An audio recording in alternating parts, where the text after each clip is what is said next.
بسم اللہ الرحمن الرحیم نحمدہ ونصلی ونسلم علی رسولہ الکریم۔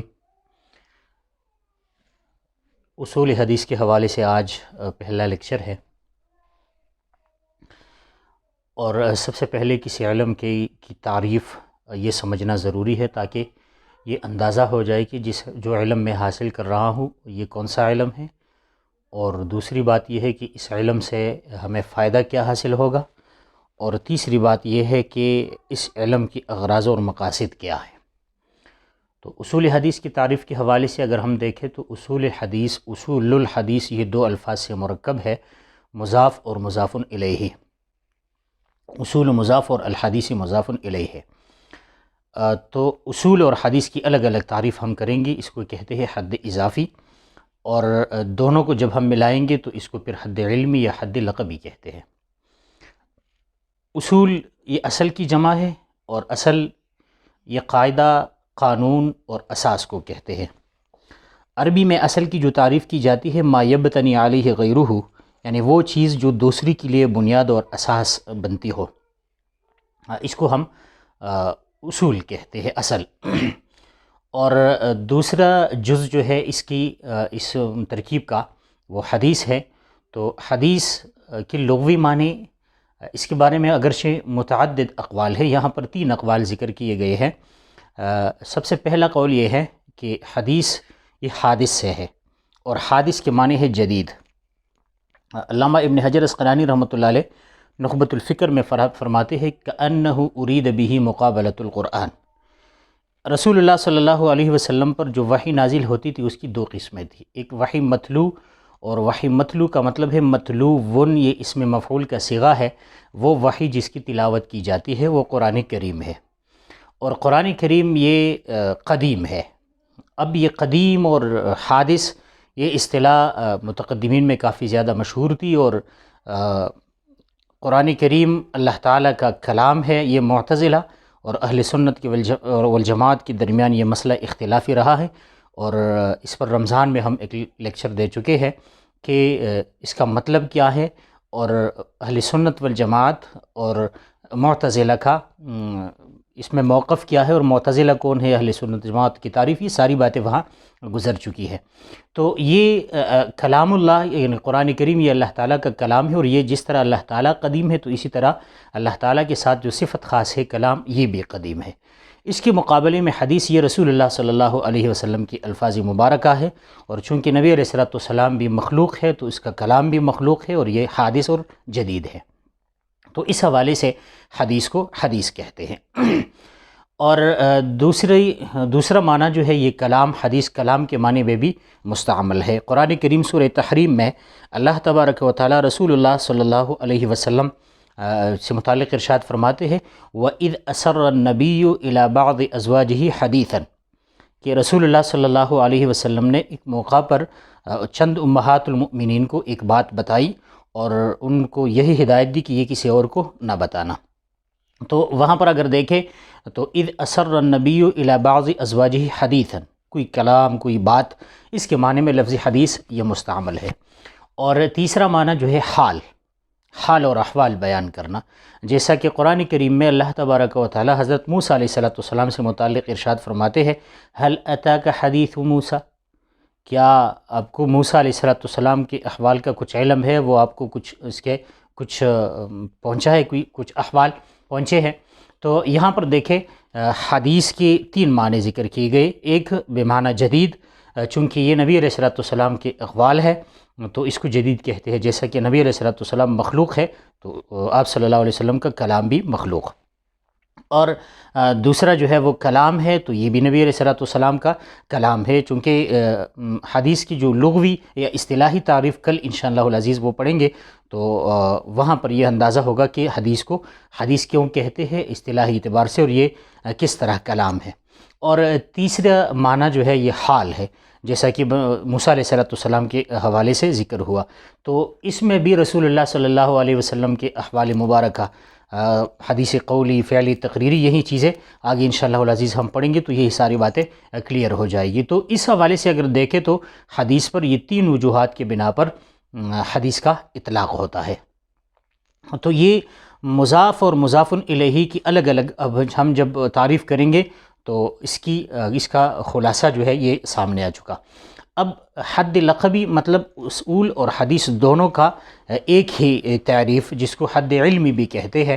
تو اگر آپ کو نظر آ رہا ہے، هو علم باصول وقواعد يعرف بها احوال المتن والسند من القبول والرد۔ اصول حدیث علم ہے باصول و قواعد، چند اصول اور چند قواعد کے جاننے کا نام ہے، ایسے قواعد اور ایسے اصول یعرف بها احوال المتن، جس کی بدولت ہم سمجھتے ہیں متن اور سند کے احوال، من حیث القبول والرد،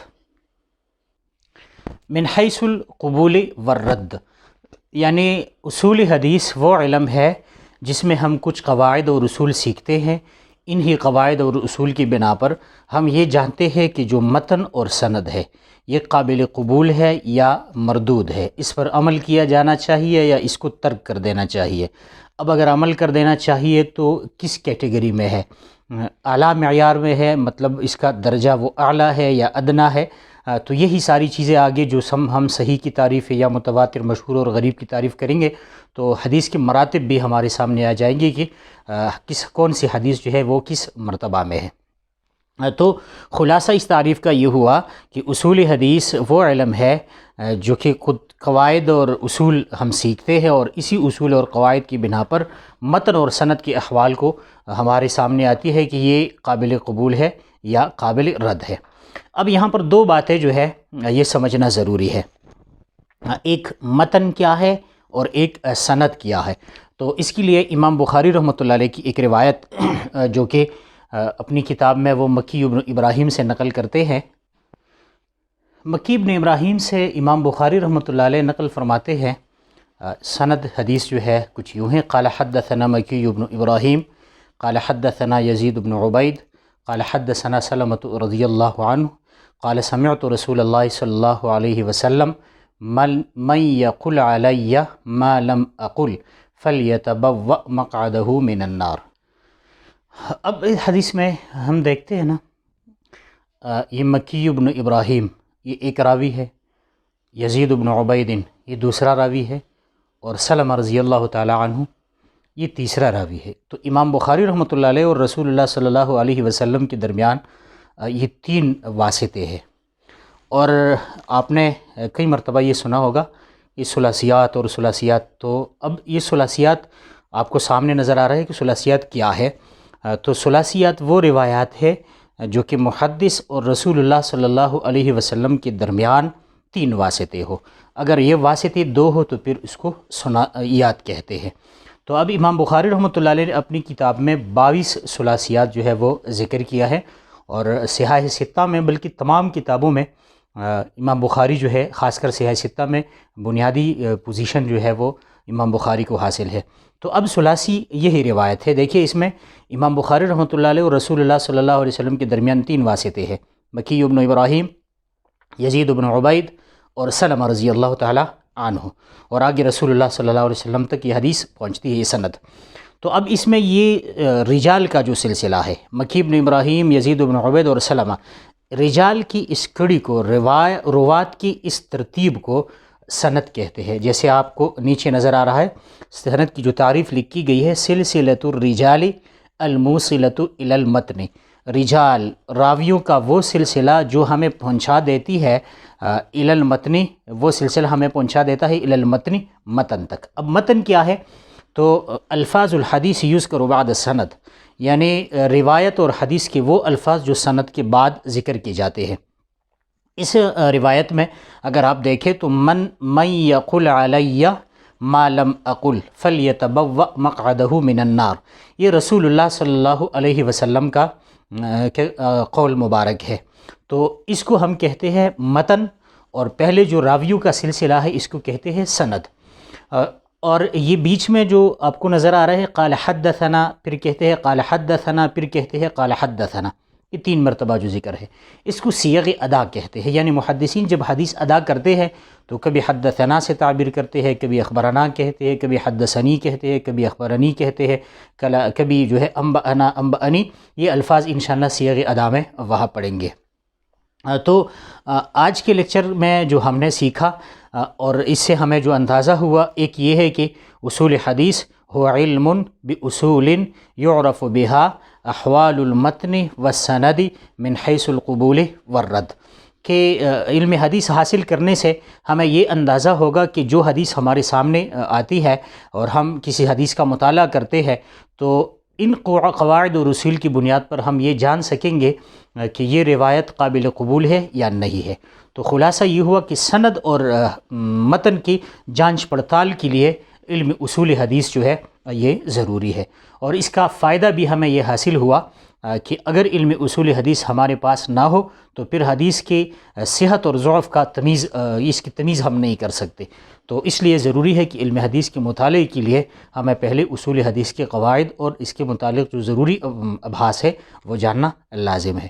امید ہے بات آپ کی سمجھ میں آ گئی ہوگی. انشاءاللہ مزید جو کل انشاءاللہ العزیز لیکچر میں ہم حدیث کیا ہے، اس کی اصطلاحی تعریف، سنت اور اثر، اسی طرح کچھ اور ضروری باتیں جو ہے وہ انشاءاللہ کل ذکر کریں گے. آج کے لیے یہی تک کافی ہے. السلام علیکم ورحمۃ اللہ وبرکاتہ.